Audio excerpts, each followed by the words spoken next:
So my talk will be active rifting in the East African Rift and challenges in disaster risk management, which is in line with the theme of today. In general, in Africa, there are other major also hazards like drought, flood, environmental hazard, or earth fissure. Because of environmental degradation, there is a huge opening of the ground in some farming areas, earthquake, volcanic eruption, and volcanism. So my focus will be only earthquake and volcanic eruption in the East African Rift. When we consider seismicity in general, the East African Rift is the most prominent feature. And earthquakes in the past were from the 1900s were recorded by some European stations, and recording earthquake in Africa started very slowly. So destructive earthquakes in the past were recorded by remote stations elsewhere. After some time, earthquake monitoring improved in Africa. This one is, for instance, on the left panel is the seismicity from the National Earthquake Information Center, which is a USGS. The one on the right panel is just a research work from Craig et al. So in general, earthquake magnitude increases when we go from the Afar Depression towards the Okavango Delta. And other features also vary in that regard. The Okavango Delta in Botswana is the youngest rift in the East African Rift system. This one, for instance, is the global seismicity from the IDC, which is the International Data Center in Vienna. So you can clearly see seismicity that mark split boundary globally, and but in Africa it looks as seismic or no seismicity at all. That's because of sparse station coverage, lack of capacity and expertise, and poor documentation. Also, that's a serious challenge in the region. In general, the East African Rift is extensional in nature, which means just separating between different plates, especially Nubia and Somalia plates. But in some places, like in the Congo, there is also orogeny, which means thrust faulting or mountain formation is in the making. In general, the East African Rift is really one of the active rifts worldwide. In this panel, you see just a complete, maybe not complete, but different major recent activities like the Maches earthquake in Mozambique, for instance, in 2006, which was magnitude 7. And no one would expect this happens in Africa. And the Karonga earthquake in Malawi, it caused a lot of damage. And these are just the major natural hazards that caused damage, especially the Karonga one in Malawi. But the Mozambique one was not really, it happened in a remote area, and the casualty was not much. Nyiragongo volcano here in Congo, DRC, it's just erupting so frequently, and it is a huge threat for Goma residents in DRC. And this one there is the Nabro volcanic eruption in 2011 in Eritrea, and the casualty was actually huge because it was affecting the flight industry in that region. So economically, it was a big threat, for instance, for the Ethiopian Airlines flight and others in the area. If we come to Ethiopia, when we zoom in a little bit better, people normally don't notice, but we capture by broadband seismic equipment, different magmatic intrusions, dike activities, and the September 2005 dike in Dabahu was the one to be considered really seriously, and some nomads in the Afar region were displaced, and some camels and goats were also died. So there was some disaster risk management effort taken in that area. This is just the active volcanoes in the Afar. Afar is the active area. The Ertale volcano, which is always the very symbolic one, always this magma lake is alive. And other active volcanoes in the region are also potentially around. This is just a seismicity distribution that we captured in Ethiopia on different occasions. So all happen to be earthquake activity, but they are all caused by dike intrusion, or just causes are magma intrusion beneath the surface. So when we come to, so far what I tried to explain potential or candidate events that happened in recent past. So how do we monitor in East Africa? It's really a challenge for many countries that lie along the East African rift. So what I show you here is just an example from Ethiopia.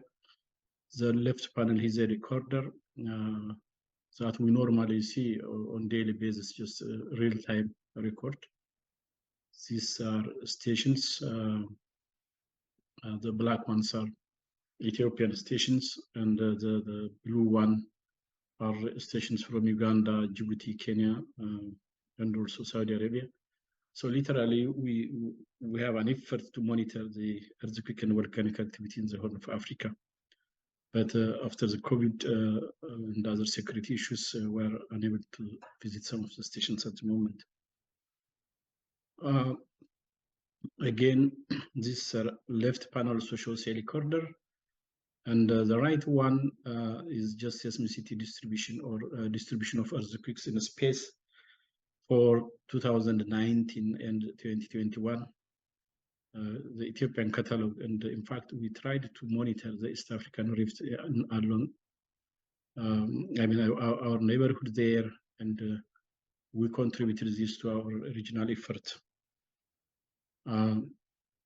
Also, I'll explain that later a little bit.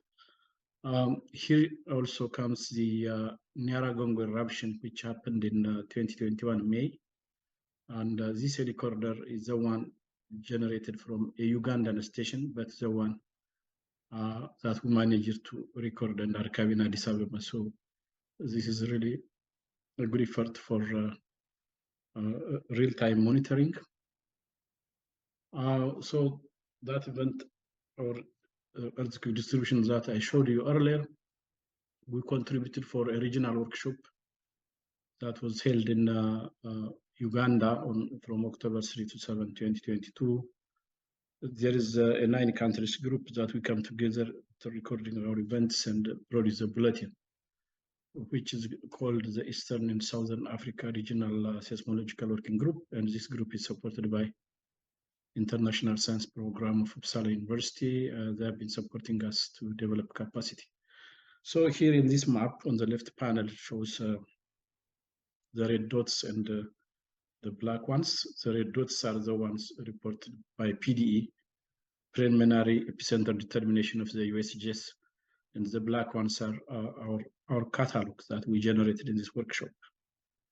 So when we see the station distribution, it's very patchy. Actually, there are not many stations out there. But these black dots that you see here are real earthquakes recorded by maybe 1, 2, 3 stations or more than that. They are real ones, and if they were to be located with a very good station distribution, it can really tell a good feature of the East African rift. Again, this one also compares, one of my PhD students did good work, and the left panel is the ICC, the International Seismological Center, for the period 2013 to 2016 in this region. And the one on the right is the group work that we come together with all our data and try to locate earthquakes. So we managed to locate more events than the ICC one. And again, now This panel here shows magnitude 6.8 and above that happened and recorded instrumentally so far. So in many African cities, there is huge construction industry going on with no much effort or understanding what the potential cause or risk could possibly be. So one would not believe if 6.8 or 7 earthquakes are at all common in the East African Rift, but that's true. They're instrumentally recorded. Had it been in the distant past, like our ancestors lived, this kind of house would resist whatever magnitude may happen to occur. But now we are really going into huge construction industry and ambition. So as the saying goes, buildings kill people. Earthquakes don't kill people, but buildings do. So in this kind of structure, potentially there is a huge danger.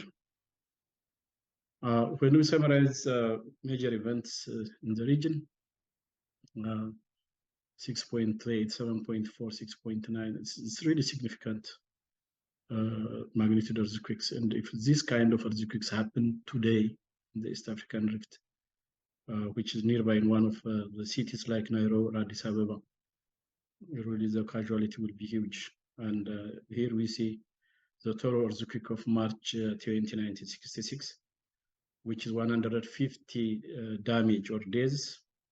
Possibly that was simply not because that was only damaging earthquakes and others are really none, but that time possibly they happen to be occurring in the remote areas, or maybe there was no communication that time and it's very difficult really to tell whether this earthquake was the most damaging ones in the region or not.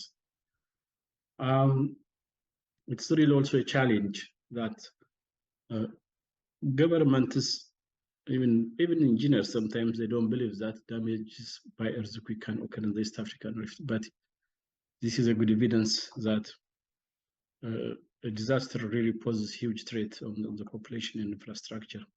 So this one is the 1969 earthquake that completely damaged Serto town in Afar in Ethiopia. And this one is Kagera earthquake in Tanzania, which was 2016, 5.9.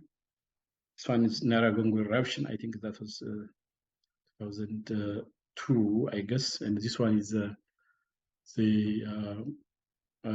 Malawi earthquake. That's Karonga, and this one is Naragongo. I think I mixed it up a little bit. When we come to the capacity building efforts, there is some South-South collaboration in the region. This was a workshop in Bulawayo, Zimbabwe. That was 2005, and I was one of the resource persons there. So we tried to train some young people out there, and now they are good seismologists. So we try in our region to build capacity. That's one challenge. So milestone factors on the ground, really major problems. To summarize, is there is no enough monitoring capacity in the continent, both in equipment and manpower. So be it earthquake, volcano, or even other like observatories, also meteorological observatories, or any technologically advanced equipment for recording data always lacks in many ways. And trained manpower also is a big problem because brain drain takes our experts either to Europe or to North America. In most countries, there is no building codes when it comes to earthquake. Only a few countries may have building codes. So generally, crisis management is more common than risk management. So governments or local organizations, most of the time, they manage crisis instead of risk. I mean, it's after fact. There is no rapid response mechanisms also in place. I mean, whenever there is an earthquake or volcanic activity going on, there is no logistics or field vehicle or per diem or equipment in place to be there on time and acquire data. Outreach is also a challenge because of our short memories. And it's also listed priority by government stakeholders. So when some activity happens, the media and big authorities or ministers will give us a headache for a week, and then after that, back to square one. That's another challenge. So we can build up in the outreach effort. So to conclude, and also recommendations, the East African Rift is more active than previously believed, which makes it a well-set natural lab for active rift studies. Potential for earthquake and volcanic risk in the East African Rift is underestimated. Capacity building in equipment and trained manpower should be given prime importance by all the concerned. The need to mitigate earthquake and volcanic hazards and conducting basic science research in active rift evolution in the region complement each other. So sometimes when scientists come from Europe or the US, we cooperate and they get what they want, and also we at the same time also we acquire data and we work together sometimes. And so at this spot, what I really would like to encourage is international collaboration. Mostly it's more effective to work with overseas researchers than just wait for the African governments to build capacity. It's really frustrating in that regard. So I think I am done with that, and thank you for listening. I have to stop here. Thank you.